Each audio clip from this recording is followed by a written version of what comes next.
Sir you are a galaxy without legs. अब क्या नया चीज आती है भाई? अब हमको किस तरीका से हैंडसम बोलना चाह रहे हैं आप लोग? क्या बोले? गैलेक्सी, GALAXY,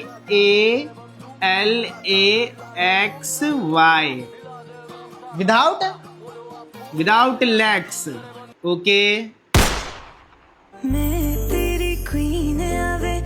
साला तुम लोगों को कौन कौन फ्री शिक्षा देने के बारे में सोच रहा है मालूम है तुम लोगों को?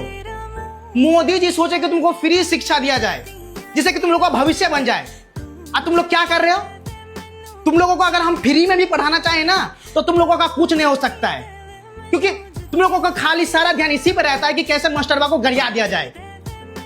पागल सब, यही सब दिमाग में चलता रहता है। नया नया कमेंट क्या आ रहा है? Sir you are Kathmandu.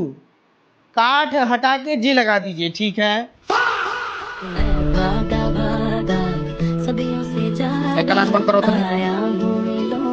साला पढ़ाने नहीं हमको, उल्लू का बच्चा सब। क्लास बंद करो।